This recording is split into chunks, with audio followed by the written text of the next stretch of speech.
Hello friends, welcome back to this channel. लक्ष्य तक आपके साथ डेली करंट अफेयर सेशन में आज हम डिस्कस करने वाले हैं 28 फरवरी 2022 के बहुत ही इंपॉर्टेंट क्वेश्चंस को। आज का सेशन बहुत ही इंपॉर्टेंट होने वाला है, ये आपको वीडियो देख कर के ही खुद पता चल जाएगा।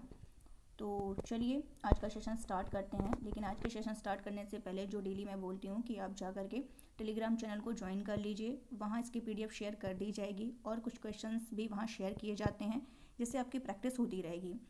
हमारे कई चैनल हैं टेलीग्राम पर जो कि आपके UPSC, UPPCS, state PCS and other जो एग्ज़ाम होते हैं सबके लिए अलग अलग चैनल है। तो आप अपने अनुसार वो जा कर के वहाँ ज्वाइन कर सकते हैं। लिंक डिस्क्रिप्शन में आपको मिल जाएगी। जो हमसे इंस्टाग्राम पर जुड़ना चाहता है उसकी भी लिंक वहाँ दी गई है, वो भी जा कर के वहाँ जुड़ सकता है। और आज जैसा कि हम लोग करंट के डिस्कशन के बाद क्या करेंगे, कुछ क्वेश्चंस की जो प्रैक्टिस करते थे, आज हमारा टॉपिक होगा हिस्ट्री, मॉडर्न हिस्ट्री।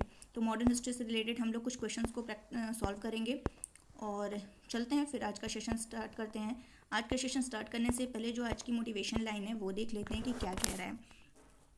माना कि आज बड़ी तकलीफ़ें हैं पर कल कामयाबी भी बड़ी होगी। अभी जो आप प्रिपरेशन कर रहे हैं इसके दौरान आपको कोई ना कोई तकलीफ़ फेस करनी पड़ रही है, बार बार असफलता मिलना, तो डजेंट मैटर, कोई दिक्कत नहीं है। आज तकलीफ़ भले है आपको मेहनत करने में, जैसे कोई 5 बजे उठ जाता है अर्ली मॉर्निंग, या फिर कोई रात में पूरी रात पढ़ाई करता है, तो चाहता तो वो भी अपना अच्छे से सो सकता है, क्यों अपनी नींद इतनी ठंडक में ख़राब करे, लेकिन नहीं, वो तकलीफ़ उठा रहा है। क्यों? क्योंकि कभी वो जो कल हमारा आने वाला जो फ्यूचर होगा, कल होगा, वो भी कामयाबी किसी छोटे एग्ज़ाम की प्रिपरेशन तो कर नहीं रहे हैं। ठीक है, छोटा एग्ज़ाम भी, मतलब कोई भी ऐसा नहीं है, एग्ज़ाम तो एग्ज़ाम होते हैं चाहे छोटा हो बड़ा हो। तो उस एग्ज़ाम के लिए जो हम मेहनत, हमारी जो डेडिकेशन है, वो अगर आज थोड़ी हम कर दे रहे हैं तो कल जो कामयाबी मिलेगी वो पूरी दुनिया देखेगी। फिर वो कहेगा कि हाँ, इस बंदे ने अपनी पूरी जोर लगाई थी, अपनी पूरी मेहनत की थी। तो अभी हम तकलीफ सह करके हमें जो थोड़ी बहुत मेहनत करनी है, ठीक है, कर ले रहे हैं, फिर आगे हमें समझ में आएगा अगर हम कि मैंने वो जो काम किया था वो आज उसका रिजल्ट है। और जो नहीं करते हैं वो बाद में पछताते हैं, कि सोचते हैं कि अगर कर लिया होता तो आज ये नौबत नहीं आती। तो जो लगे हैं लगे रहिए, पॉजिटिव थिंकिंग के साथ लगे रहिए। चलिए आज का सेशन स्टार्ट करते हैं और देखते हैं पहला क्वेश्चन क्या कह रहा है। पहला ही क्वेश्चन जो है ये बहुत ही इंपॉर्टेंट है UPSC पर्पज से भी। UPSC में तो पूरा 2-3 स्टेटमेंट दे करके पूछ सकता है कि क्या है, कैसे काम करता है। एंड जैसे PCS में है और जैसे कि RO एग्ज़ाम में या अदर एग्ज़ाम में तो ये पूछ सकता है स्विफ्ट एक्चुअली है क्या, 1 लाइन में पूछ सकता है। तो चलिए इसका पूरा जो भी पोस्टमार्टम है निकाल करके देखते हैं कि ये है क्या एक्चुअली स्विफ्ट। तो देखते हैं स्विफ्ट अगर हम इसकी स्पेलिंग पर ध्यान दें, पहले ये देख लेते हैं कि स्विफ्ट एक्चुअली है क्या। तो स्विफ्ट जो है ये आपका क्या है, global payment system. Global payment system, global payment system, इतना आपको क्लियर हो गया होगा। मैं कलर थोड़ा चेंज कर ले रही हूँ, give me some time. Yes, ये देखिए ग्लोबल पेमेंट सिस्टम। इससे क्या होगा कि ये जो ग्लोबल पेमेंट सिस्टम है इसमें क्या होता है, अब इसके हम लोग क्या करते हैं, स्पेलिंग देख लेते हैं कि इसकी स्पेलिंग क्या है, इसका फुल फॉर्म क्या है। स्विफ्ट, अब वो स्विफ्ट गाड़ी नहीं है कि आप वो गाड़ी से सोच लीजिए, वो नहीं, क्योंकि मैंने क्या बताया ये क्या है, ग्लोबल पेमेंट सिस्टम। इसके फुल फॉर्म की बात की जाए तो वो है द सोसाइटी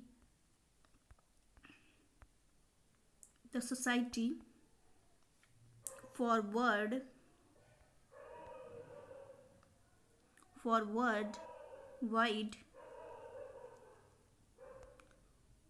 वाइड एंड आपका क्या है, इंटर बाकी मैं ऊपर लिख दे रही हूँ, यहाँ जगह नहीं है। Inter bank financial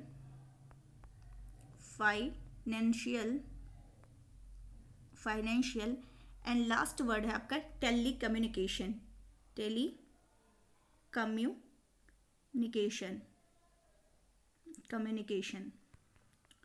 clear? एक बार फिर से बता रहे हैं इसकी स्पेलिंग क्या है, the society for world wide interbank financial telecommunication. इसका क्या है, फुल फॉर्म है स्विफ्ट का, SWIFT। क्लियर? यह क्या करती है, ये क्या करती है, जो दुनिया के सारे बैंक हैं उनको ये जोड़ने वाला क्या है, एक फाइनेंशियल मैसेजिंग इंफ्रास्ट्रक्चर है। क्या कहा मैंने कि ये क्या है, ये दुनिया के जो बैंक हैं उनको जोड़ने वाला क्या है, फाइनेंशियल, जैसे कि एफ का ही वर्ड उसने लिया है, फाइनेंशियल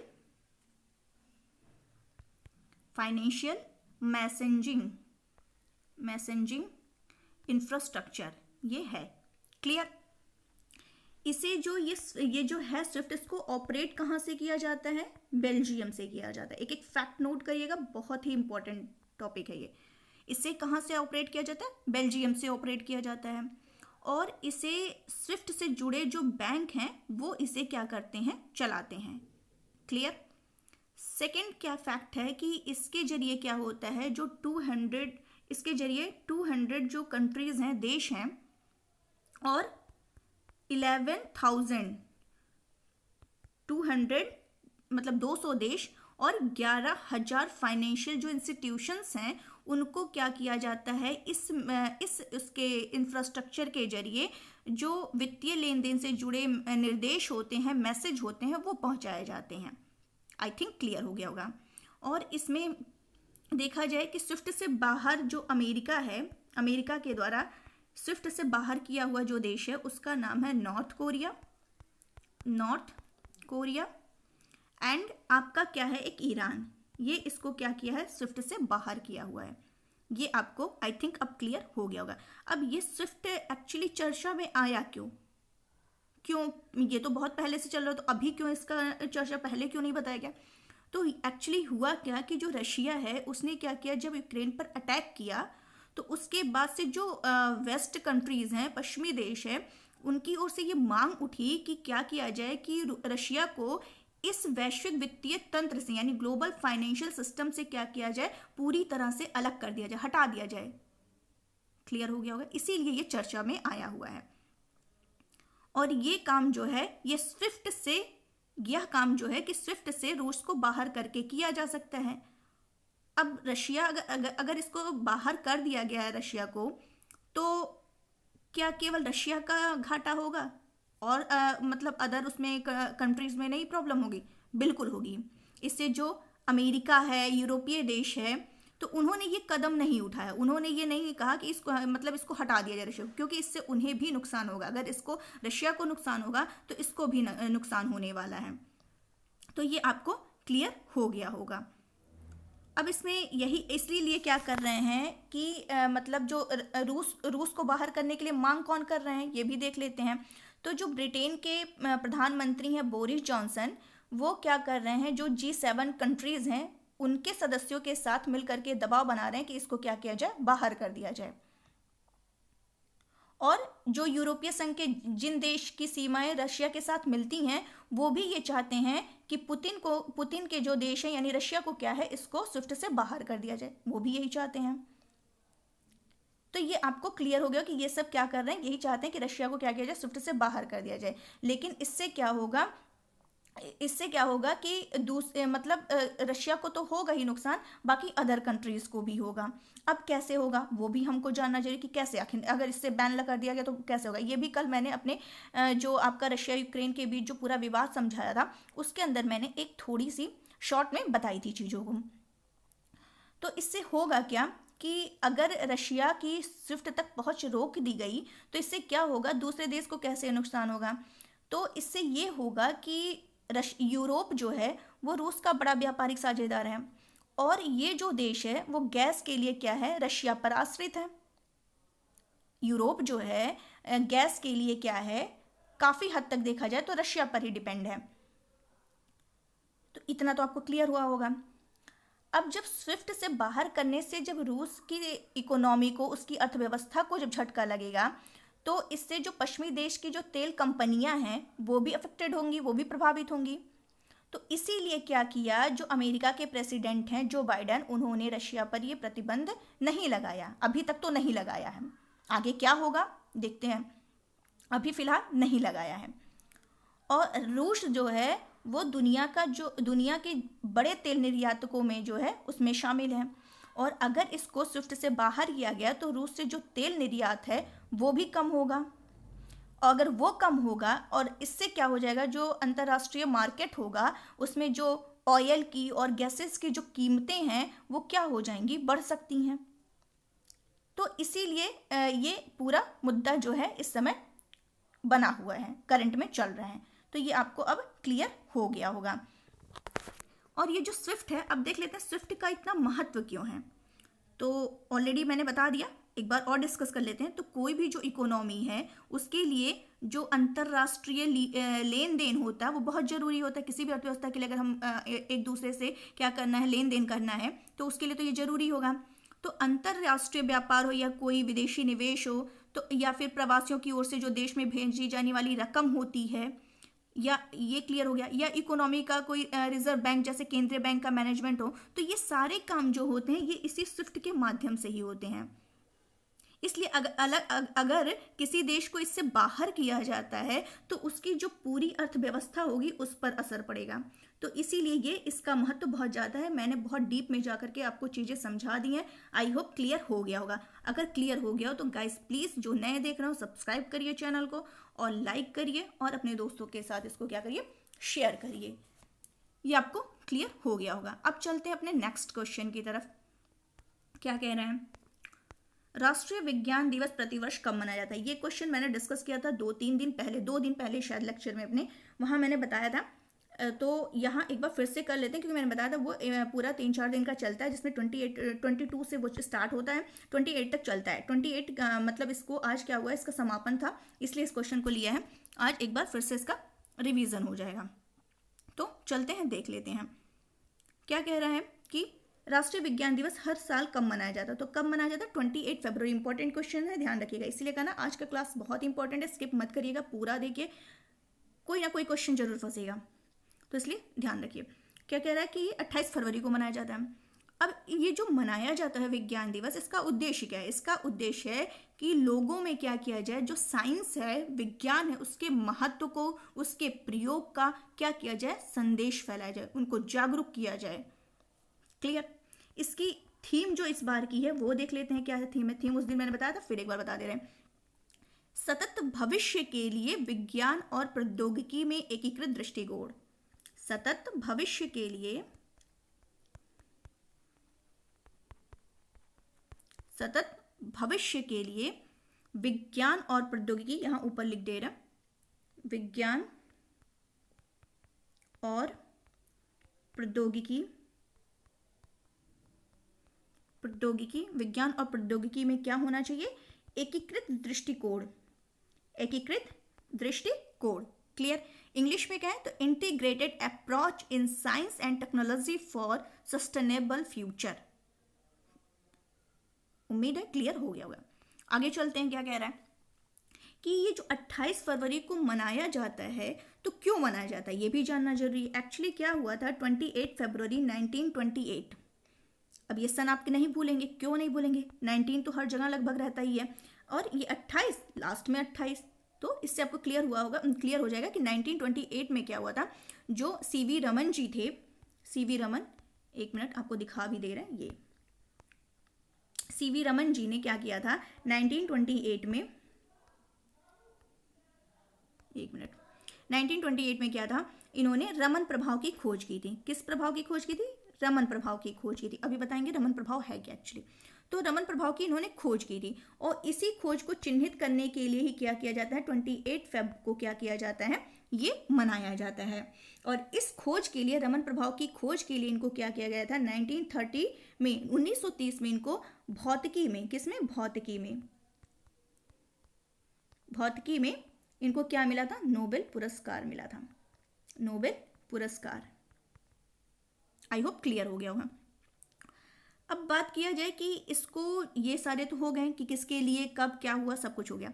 अब देखा जाए कि इसकी जो स्थापना थी वो कब की गई और कब मनाने के लिए स्टार्ट किया गया, कि कब से ये स्टार्ट हुआ। तो जो इस राष्ट्रीय विज्ञान दिवस की स्थापना थी वो केंद्र सरकार के द्वारा क्या होता है, 1986 में राष्ट्रीय विज्ञान और प्रौद्योगिकी संचार परिषद की मांग के आधार पर इसको क्या किया गया था, स्थापना इसकी की गई थी। ये क्लियर हो गया होगा। और पहली बार जो मनाया गया था वो कब मनाया गया था, 28 फरवरी 1987, यानी 1987 में पहली बार इसको मनाया गया था। अब मैंने बताया कि इन्होंने रमन प्रभाव की, रमन इफेक्ट की खोज की थी। तो ये रमन प्रभाव एक्चुअली है क्या? तो इसमें ये होता है कि जब एक मिनट, ये जैसे कि कोई अगर लाइट है, कोई लाइट है, ठीक है, तो इसमें क्या होता है कि जब हम कोई लाइट यहाँ छोड़ते हैं इस जगह पे, तो यहाँ पे पड़ते हुए ये क्या करेगी, ये बिखर जाएगी, प्रकीर्ण हो जाएगी, प्रकीर्णन हो जाएगा, स्कैटरिंग जिसको कहते हैं, स्कैटरिंग, स्कैटरिंग जिसको कहते हैं, बिखराव, प्रकीर्णन, फैलाव। तो अगर पारदर्शी माध्यम से गुजरती है कोई प्रकाश की किरण, तो उसका अगर कुछ हिस्सा बिखर जाता है, वही क्या होता है, उसी प्रकीर्णन की इसी घटना को क्या कहा गया था, रमन स्कैटरिंग, रमन प्रभाव कहा गया था। और इसी प्रकीर्णन के कारण, रमन स्कैटरिंग के कारण ही इसको रमन प्रभाव कहा जाता है। इस बिखरी हुई, ये जो बिखरी हुई किरण है, रोशनी है, लाइट है, इसकी जो तरंग दैर्घ्य होती है, वेव लेंथ होती है, वो प्रकाश की किरण से भिन्न होती है। ये भी आपको ध्यान रखना, पॉइंट इंपॉर्टेंट है कि बिखरी हुई किरणों की जो तरंग दैर्घ्य होती है, वेव लेंथ होती है, वो प्रकाश की किरणों से, इंसिडेंट रेस से क्या होती है, डिफरेंट होती है, भिन्न होती है। उम्मीद है क्लियर हो गया होगा। तो चलते हैं नेक्स्ट क्वेश्चन की तरफ, देख लेते हैं अपना नेक्स्ट क्वेश्चन क्या। एक और इसी मतलब ये क्वेश्चन आया था, एक क्वेश्चन माइंड में आ रहा है, ये भी पूछ लेते हैं कि जो इसरो हैं, अभी उसके नए हेड कौन बनाए गए हैं? माइंड में तो आ गया होगा जिसने पूरी वीडियो देखी होगी, एस सोमनाथ, एस सोमनाथ। तो रिवीजन करते चलिए। नेक्स्ट क्वेश्चन क्या कह रहा है, 3rd नंबर का question, US chamber of commerce द्वारा जारी अंतरराष्ट्रीय बौद्धिक संपदा सूचकांक, वेरी इंपॉर्टेंट क्वेश्चन, स्टार बना लीजिए। यूएस चैम्बर ऑफ कॉमर्स द्वारा जारी अंतरराष्ट्रीय बौद्धिक संपदा सूचकांक 2022 में भारत किस स्थान पर है? देख लेते हैं किस स्थान पर है। पहले ये देखना है कि किसके द्वारा जारी की गई है। तो ये जारी की गई है यूएस चैम्बर, ये लिखा हुआ है, नोट कर लीजिएगा, यूएस चैम्बर्स ऑफ कॉमर्स, इसने जारी किया है। क्या जारी किया है? बौद्धिक संपदा अधिकार, बौद्धिक संपदा अधिकार। ये क्लियर होगा। इंटेलेक्चुअल, जिसको क्या कहते हैं इंग्लिश में कहा जाए तो इंटेलेक्चुअल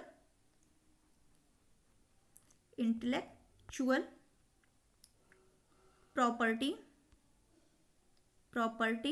इंडेक्स।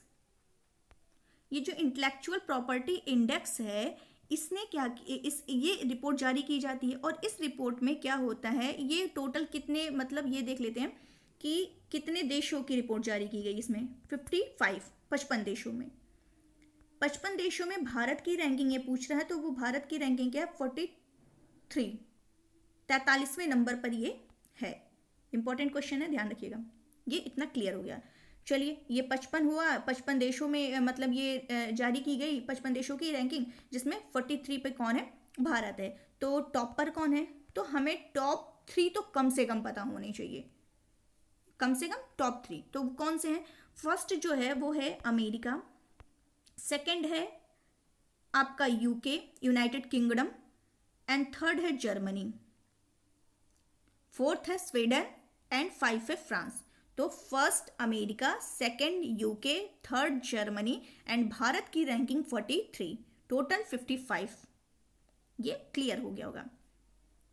जो भारत की रैंकिंग है, इस बार का जो एडिशन था वो 9th नंबर का एडिशन था। इसमें जो भारत है वो 38.4% जो इसकी रैंकिंग थी वो बढ़ करके कितनी हो गई है, 38.64% तक पहुंच गई है।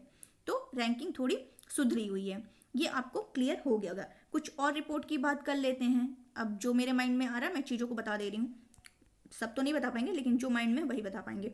देखिए क्या है कि वो एक आई थी रिपोर्ट, किसका, उसका क्या नाम है, इकोनॉमिक इंटेलिजेंस, जो लोकतंत्र सूचकांक है। लोकतंत्र सूचकांक में भारत की कौन सी रैंकिंग है? लोकतंत्र सूचकांक, इसमें भारत की रैंकिंग है 46। टॉप पर कौन है? नॉर्वे। लोकतंत्र सूचकांक 46 नंबर पर भारत, एंड नॉर्वे क्या है, टॉप पर है। दूसरी जो रैंकिंग देख लेते हैं, क्या नाम है उसका, भ्रष्टाचार धारणा सूचकांक, डायरेक्ट आप भ्रष्टाचार बोल सकते हैं, भ्रष्टाचार धारणा सूचकांक, जिसको ट्रांसपेरेंसी इंटरनेशनल की साइट से जारी की जाती है। तो इसमें जो भारत की रैंकिंग थी 85 नंबर की, 85 नंबर की। और इसमें देखा जाए तो टॉप पर कौन था, तो डेनमार्क एंड उसके बाद फिनलैंड था, और एक क्या नाम है उसका, न्यूजीलैंड। Denmark, Finland, New Zealand. तो ये आपको क्लियर हो गया होगा। और कुछ फैक्ट देख लेते हैं कि जो नए मुख्य आर्थिक सलाहकार कौन बने अभी हाल ही में कौन बना था, तो अनंत नागेश्वरन। होंडुरास की पहली महिला राष्ट्रपति कौन बनी, शियोमारा कास्त्रो। तो ये सब आप रिवीजन करते रहिए, बाकी मेरे माइंड में जितना आता रहेगा हम रिवीजन कराते रहेंगे। चलते हैं अपने नेक्स्ट क्वेश्चन की तरफ, देख लेते हैं और क्या क्वेश्चन। और एक और रैंकिंग याद आ रही है, ग्लोबल डिजिटल स्किल इंडेक्स, जिसमें भारत की रैंकिंग क्या है, फर्स्ट रैंक पर है। तो ये आपको ध्यान रखना है। चलते हैं नेक्स्ट क्वेश्चन की तरफ। हाल ही में भाषा सर्टिफिकेट सेल्फी अभियान किस मंत्रालय के द्वारा स्टार्ट की गई है। भाषा, अब भाषा बोल रहे हैं, पढ़ने लिखने की चीज़ है, तो ऑब्वियस सी बात है शिक्षा मंत्रालय के द्वारा ही जारी की जाएगी। तो लेकिन कभी कभी हमको लगता है, लेकिन वो मंत्रालय नहीं होता है, तो बहुत ज़्यादा ओवर कॉन्फिडेंट भी नहीं होना है, बस समझ के रिवीजन करते हुए चलना। भाषा सर्टिफिकेट सेल्फी अभियान किस मंत्रालय के द्वारा स्टार्ट की गई है। और ऐसे क्वेश्चंस बहुत रॉन्ग होते हैं, इसलिए ध्यान से। शिक्षा मंत्रालय, एजुकेशन मिनिस्ट्री। तो ये क्या है कि ये जो स्टार्ट की गई है भाषा सर्टिफिकेट सेल्फी, इसको क्या किया गया है, एक क्या कहते हैं उसको, ऐप है जिसका नाम है भाषा संगम ऐप है ये। इस ऐप को क्या बढ़ावा देने के लिए, इस मोबाइल ऐप है, इसको बढ़ावा देने के लिए ये जो भाषा सर्टिफिकेट सेल्फी है ये स्टार्ट की गई है। क्लियर। और ये जो स्टार्ट की गई इसको बढ़ावा देने के लिए, इससे होगा क्या, इससे ये होगा कि जो हमारी सांस्कृतिक विविधता है उसको प्रोत्साहित किया जा सकेगा, और जो बहुभाषावाद है उसको बढ़ावा दिया जा सकेगा। और इससे क्या होगा, जो एक भारत श्रेष्ठ भारत की जो भावना है उसको बढ़ावा दिया जा सकेगा। इसीलिए ये अभियान जो है स्टार्ट किया गया है। और इस पहल का जो उद्देश्य है वो शिक्षा मंत्रालय और जो माय गवर्नमेंट इंडिया द्वारा विकसित और ये जो भाषा संगम मोबाइल ऐप है उसको लॉन्च किया किसने था, कौन उसको विकसित किया था, तो एजुकेशन मिनिस्ट्री यानी शिक्षा मंत्रालय एंड माय गवर्नमेंट इंडिया द्वारा इसको क्या किया गया था, विकसित किया गया था। ये क्या नाम है इसका, भाषा संगम ऐप, इसको लॉन्च किया गया था इन दोनों के द्वारा। और इस मोबाइल ऐप के थ्रू ही क्या है, भाषा सर्टिफिकेट सेल्फी अभियान को क्या किया है, उसको बढ़ावा देना है।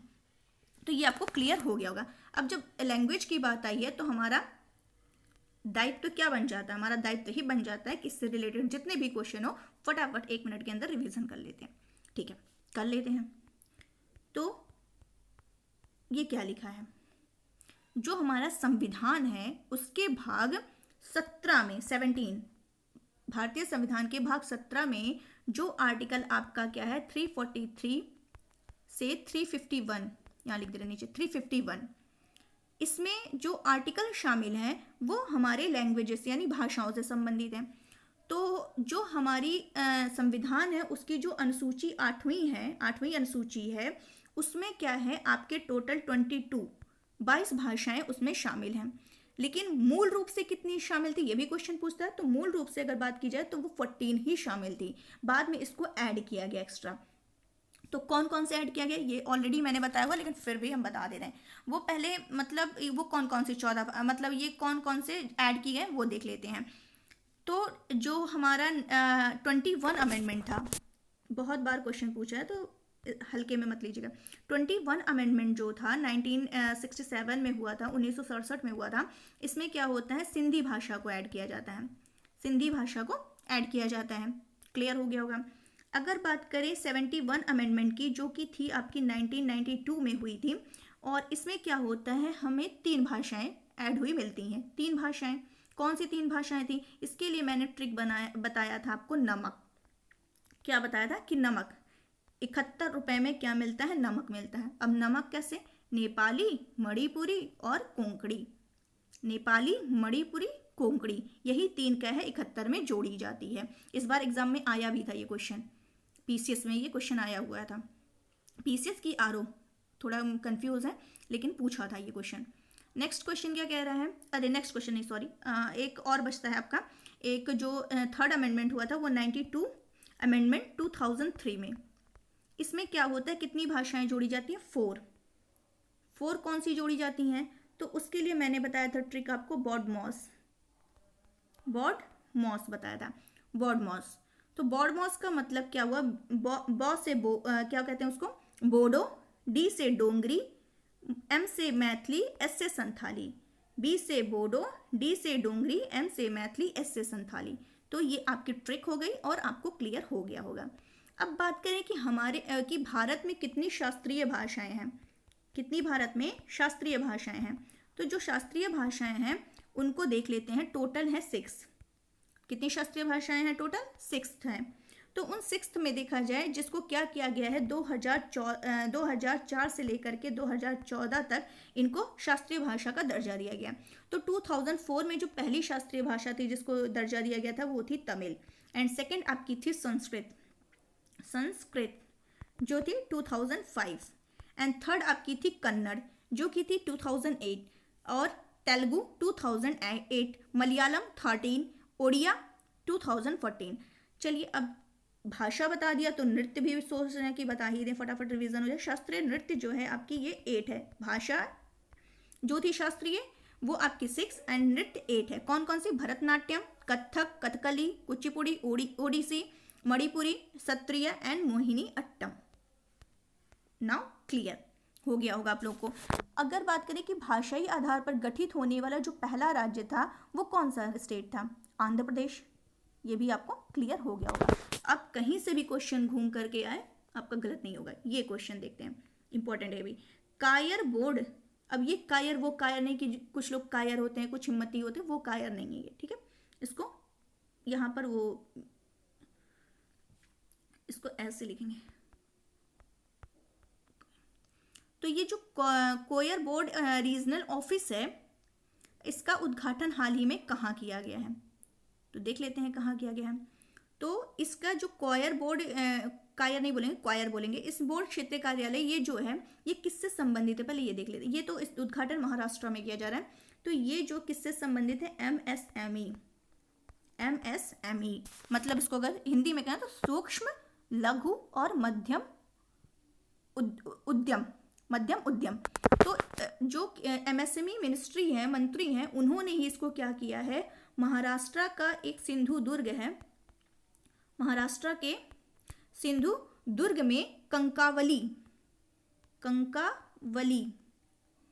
सिंधु दुर्ग में कंकावली में इसका क्या किया गया है? उद्घाटन किया गया है। ये जो क्वायर बोर्ड है, ये जो बोर्ड है ये कोंकण क्षेत्र में, कोंकण एरिया में क्या करेगा? क्वायर उद्योग के विकास के लिए कई प्रोग्राम वहां चलाए जाएंगे। और इससे क्या होगा? ये जो क्वायर है ये किससे संबंधित है? 1 मिनट ये बता दे रहे हैं। ये है नारियल फाइबर होगी इमेज, अभी मैं दिखा दूंगी आपको।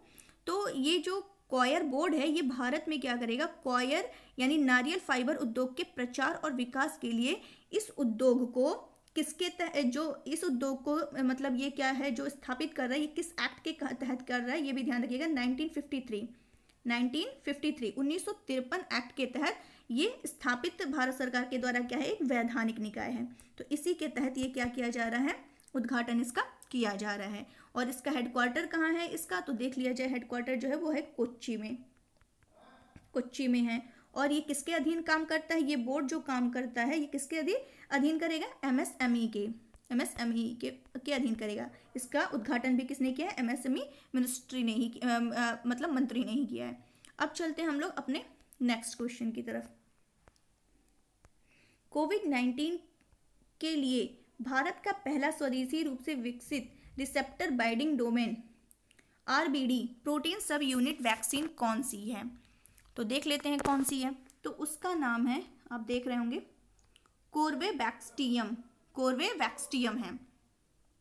कोविड-19 के लिए जो भारत का, ये देखना भारत का ये क्या है? पहला है, वो भी कैसा है? स्वदेशी रूप से है। और ये क्या है? RBD रिसेप्टर बाइंडिंग डोमेन, ये प्रोटीन सब यूनिट वैक्सीन, ये क्या है? इसका क्या नाम है? कोर्बेवैक्सटियम है। और इस वैक्सीन को जो है वो बायोलॉजिकल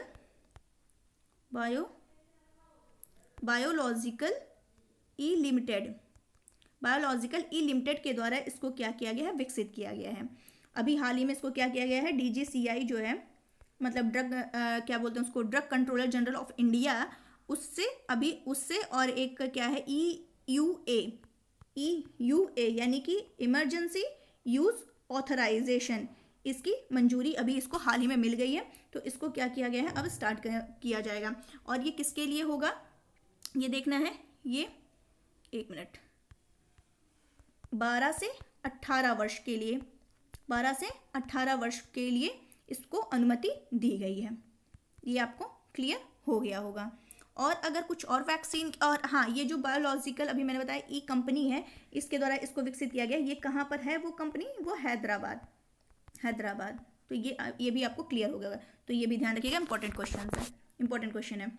और कुछ और वैक्सीन की बात करें जो अभी भारत की है, कोवैक्सीन है, जो कि भारत बायोटेक द्वारा इसको भारत बायोटेक हैदराबाद के द्वारा इसको मतलब स्टार्ट की गई थी। और ये जो कोवैक्सीन है वो इनएक्टिव है, निष्क्रिय में काउंट होगा। और कोविशील्ड जो है सीरम इंस्टीट्यूट पुणे के द्वारा इसको विकसित किया गया था। और ये कोविशील्ड जो है वो एक्टिव है आपका। और ये जो एक है पहली DNA आधारित जो वैक्सीन थी, जिसका क्या नाम था, जायकोव-डी। 1 मिनट मैं लिख दे रही हूँ, जायकोव-डी। ये पहली DNA आधारित वैक्सीन है। तो ये क्वेश्चन 2 बार किसी एग्जाम में पूछा जा चुका है, इंपॉर्टेंट है। मुझे एग्जाम का नाम नहीं याद रहता है, ये सारे एग्जाम होते रहते हैं तो मुझे याद नहीं रहता, लेकिन पता है जो आया हुआ वो हम बता देते हैं आप लोग को। तो ये है, और ये जो है ये ट्रिपल डोज वाली है, ये ट्रिपल डोज वाली वैक्सीन है। और इसको किसके द्वारा निर्मित किया गया है, जाइडस कैडिला द्वारा इसको विकसित किया गया। तो ये सब नोट कर लीजिएगा, बहुत इंपॉर्टेंट क्वेश्चन है। चलते हैं नेक्स्ट क्वेश्चन की तरफ, देख लेते हैं क्या है। मनरेगा हेतु लोकपाल ऐप फरवरी 2022 में किसके द्वारा लॉन्च किया गया है। तो किसके द्वारा लॉन्च किया गया, गिरिराज सिंह के द्वारा। क्या बोल रहा है, मनरेगा हेतु लोकपाल, इसको इंग्लिश में कहते हैं ओम्बुड्समैन।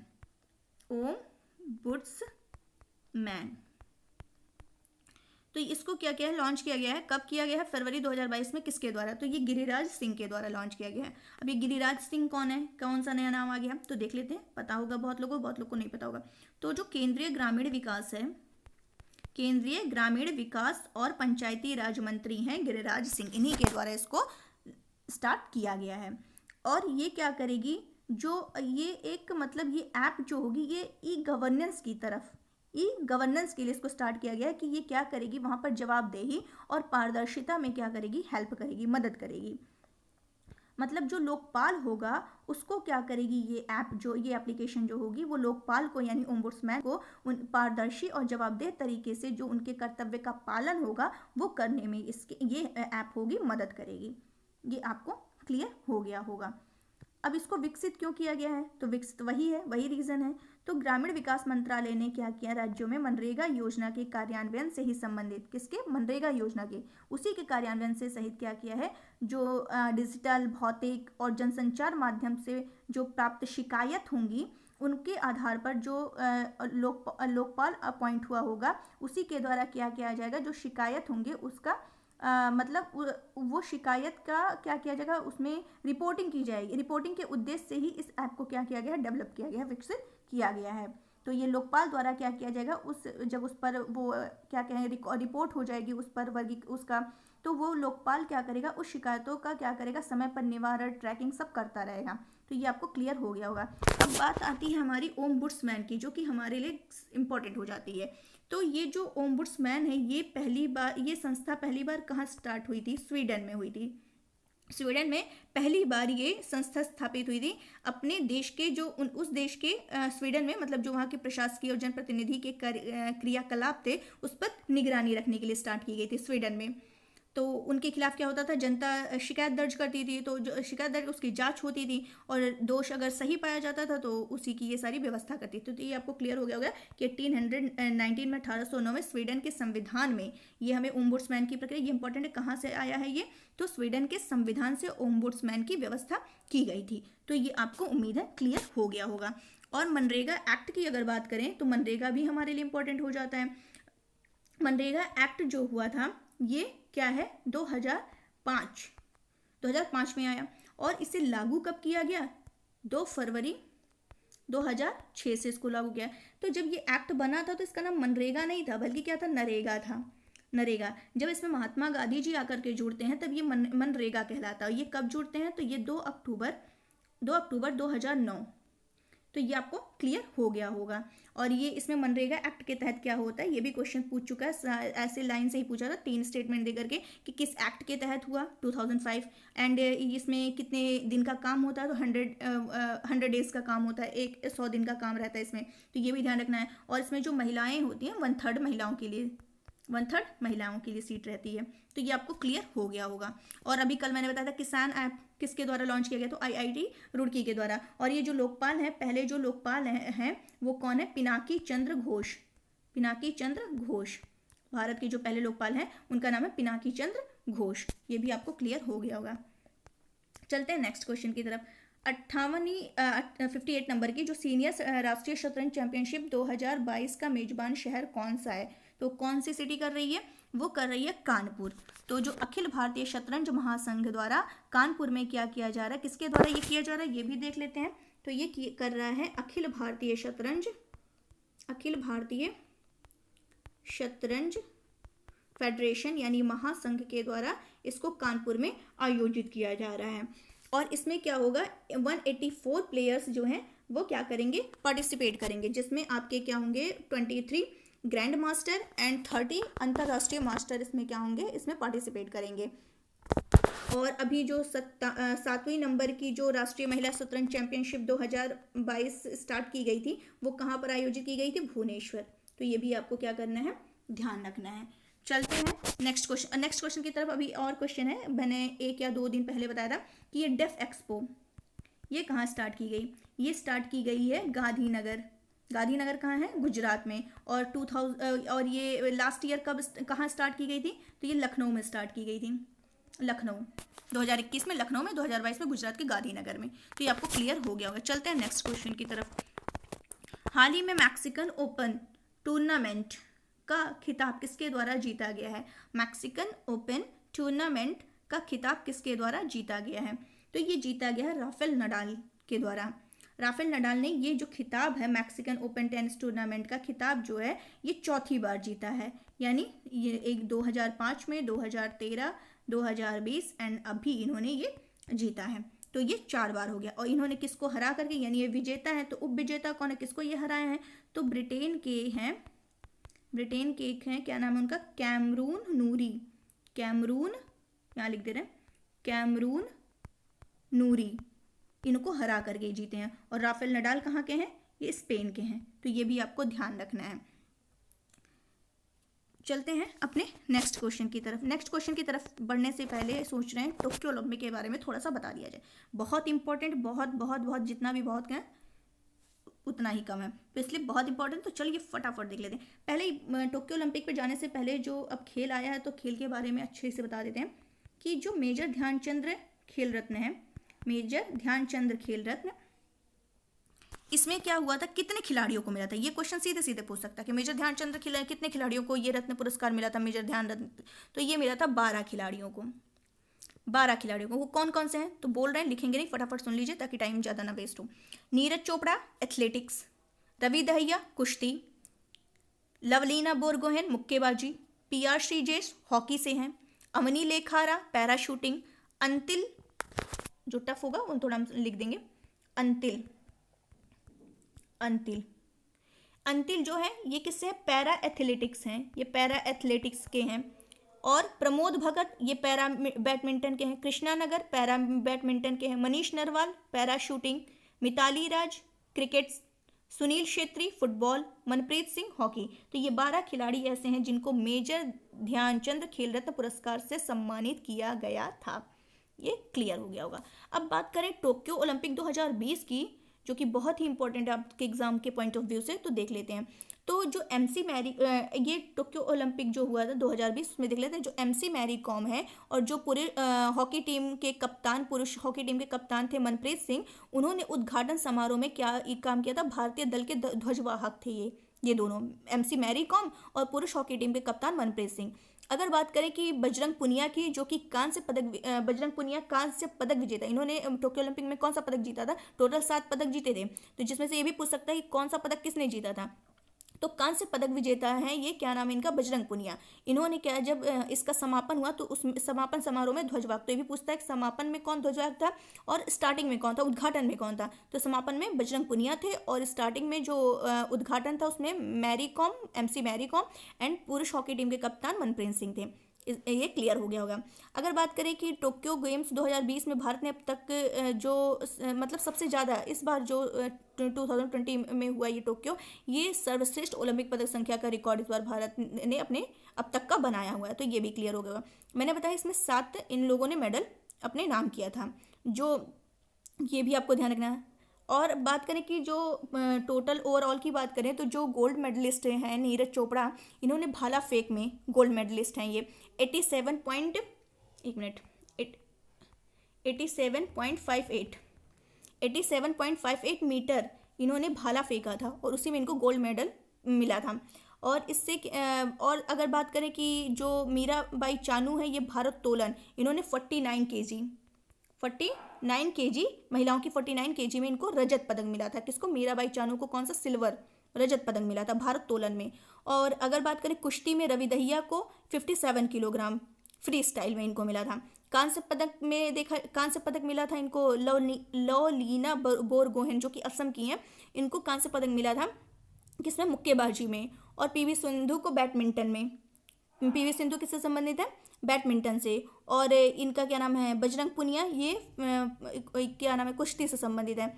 और ये हॉकी टीम और भारत पुरुष हॉकी टीम, ये भी आपकी पुरुष हॉकी टीम से ये भी जीती थी। और टोटल मतलब 7 पदक थे, जिसमें 7 टोटल थे, जिसमें स्वर्ण 1 था, 2 रजत थे, कांस्य 4 थे। तो ये आपको क्लियर हो गया। और भारत की टोटल रैंकिंग इस बार कितनी थी? 48 पे भारत था।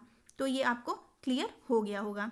अगला ओलंपिक कब होगा? नेक्स्ट 2024 में होगा। कहाँ होगा? फ्रांस की राजधानी पेरिस में होगा। और ये 33वें नंबर, इस बार का जो था वो 32वें नंबर का था। नेक्स्ट जो पेरिस में होगा 33वें नंबर का होगा। और टोक्यो ओलंपिक 2020 का शुभंकर क्या था? तो मिराई तोबा इस बार का क्या था? 2020 का शुभंकर था। और 2020 के लिए जो आदर्श वाक्य क्या रखा गया था? तो रखा गया था यूनाइटेड बाय इमोशन। ये आपको क्लियर हो गया होगा।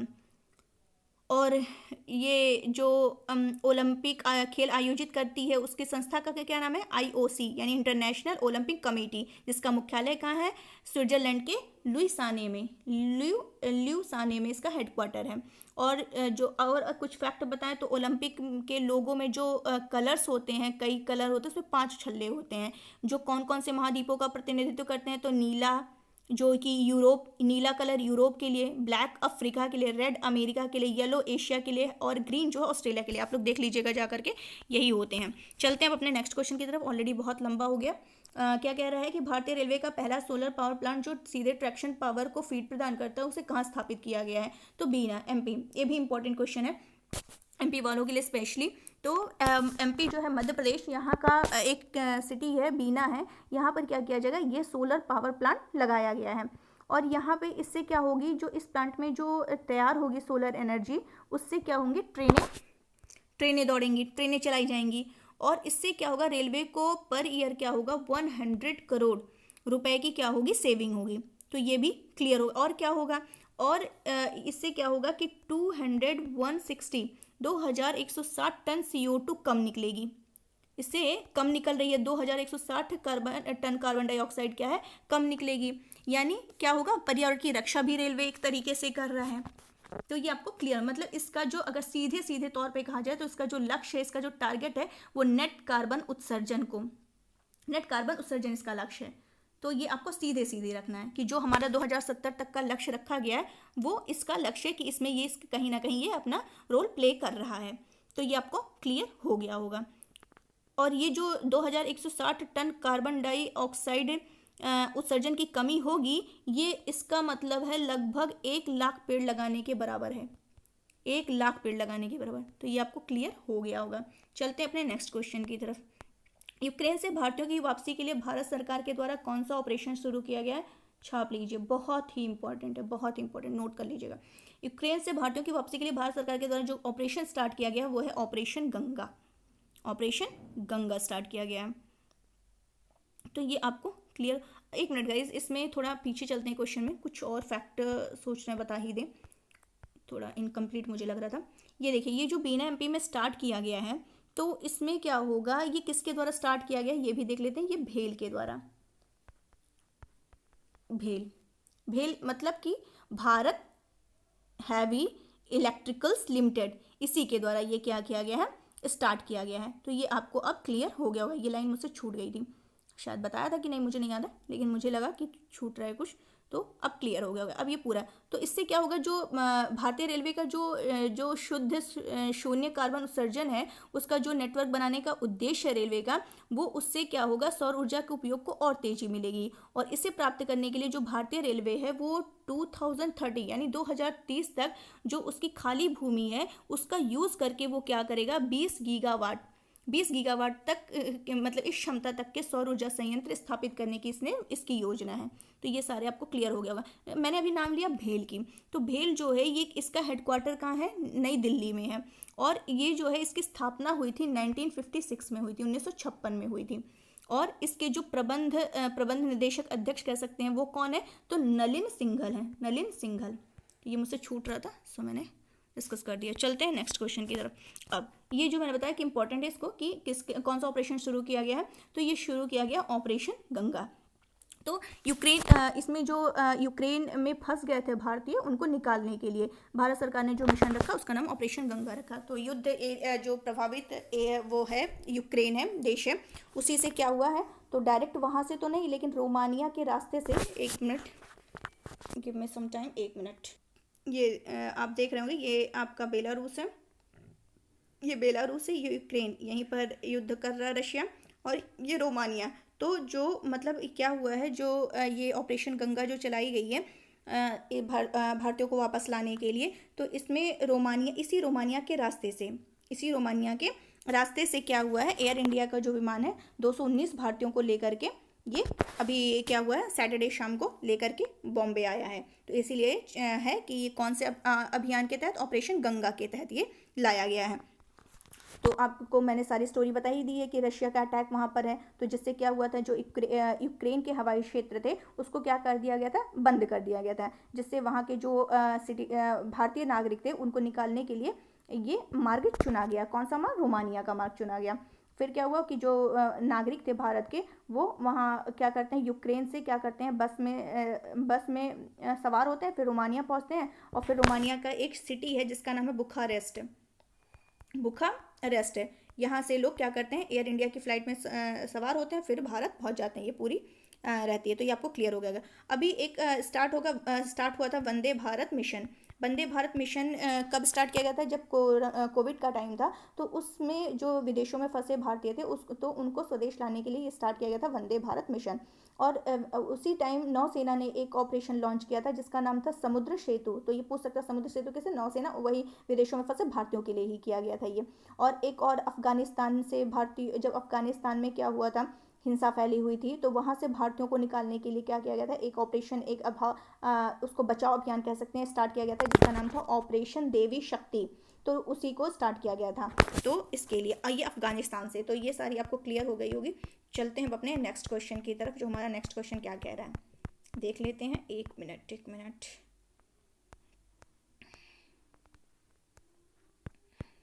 बहुत लंबा हो जाता है, 1 मिनट बस।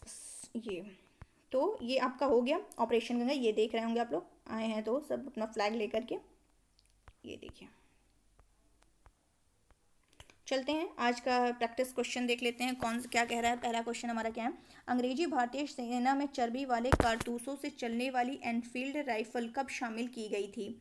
1 मिनट, अंग्रेजी भारतीय सेना में चर्बी वाले कारतूसों से चलने वाले एनफील्ड राइफल कब शामिल की गई थी।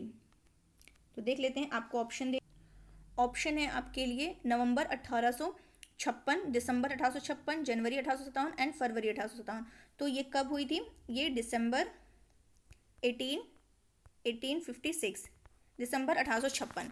दिसंबर 1856 में क्या होता है जो पुरानी लोहे वाली बंदूक होती है ब्राउन बेस के स्थान पर क्या किया गया था, नवीन एनफील्ड राइफल का यूज़ करने का डिसीजन लिया गया था।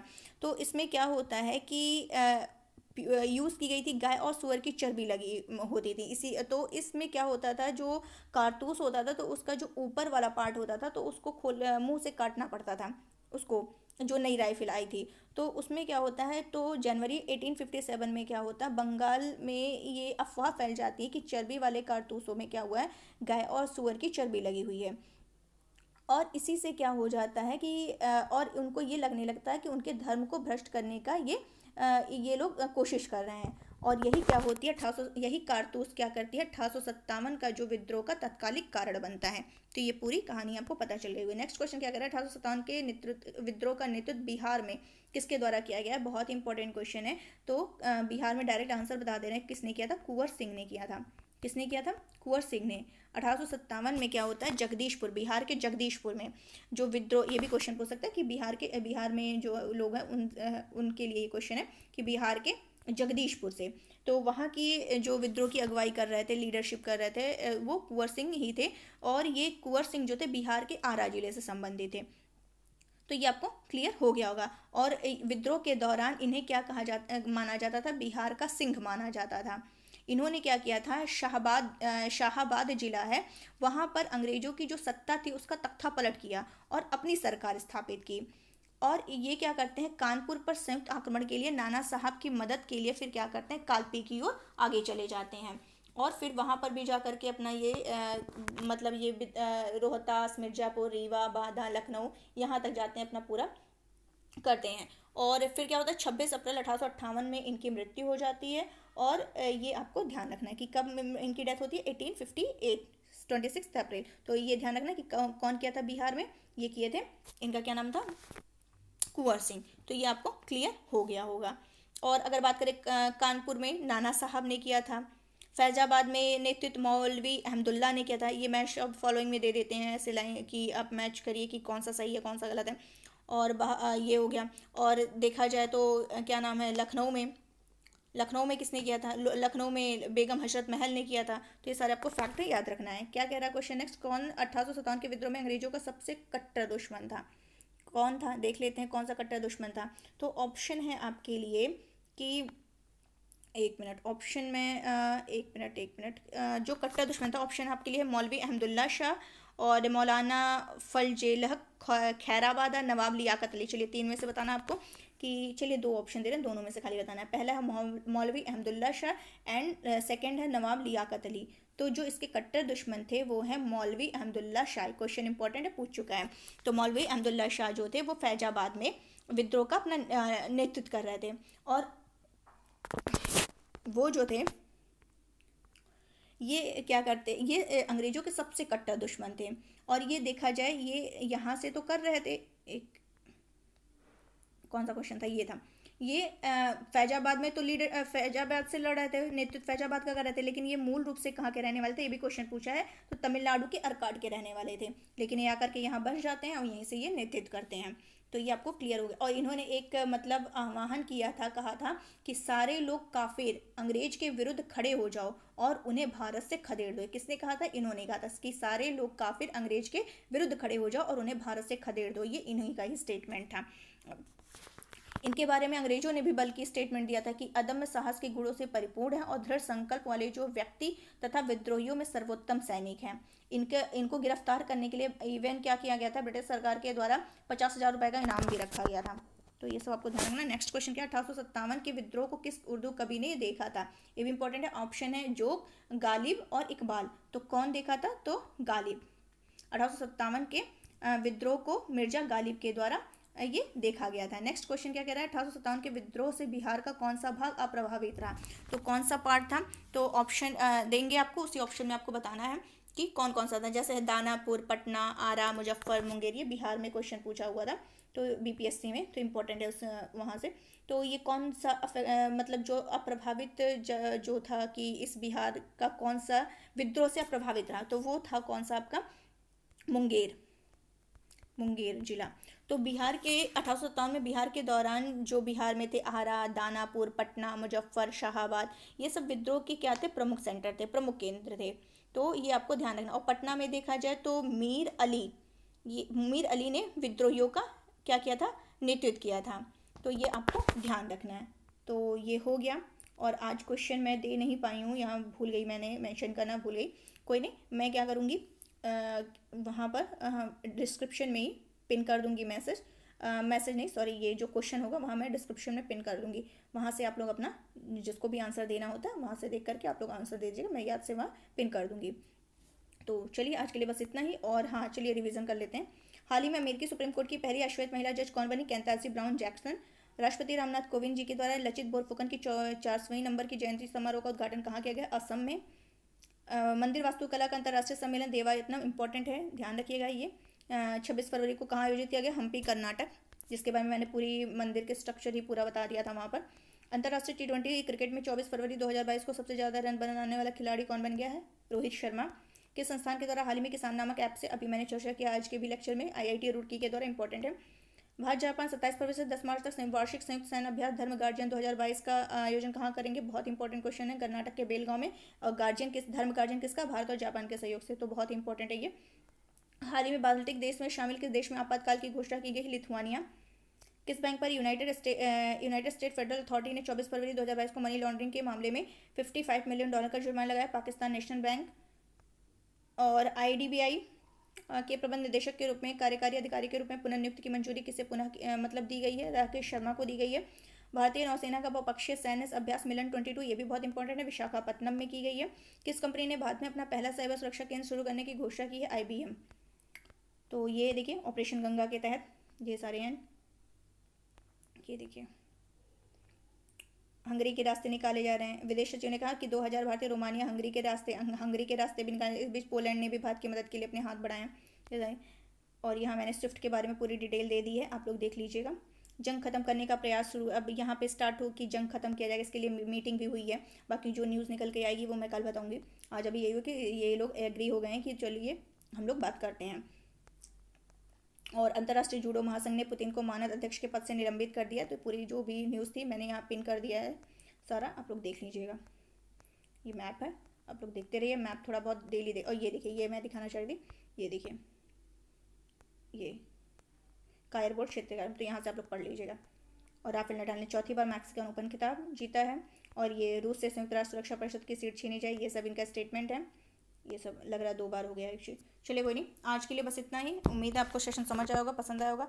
तो गाइज़ प्लीज़ आपका जो फ़र्ज़ है आप करिए, मेरा जो फ़र्ज़ है हम खुद कर रहे हैं। तो इसको ज़्यादा से ज़्यादा शेयर करिए, लाइक करिए और सब्सक्राइब करना ना भूलिए। चलिए आज के लिए बस इतना है, कल फिर सिलेक्टिव क्वेश्चंस के साथ फिर मिलते हैं। Thank you so much.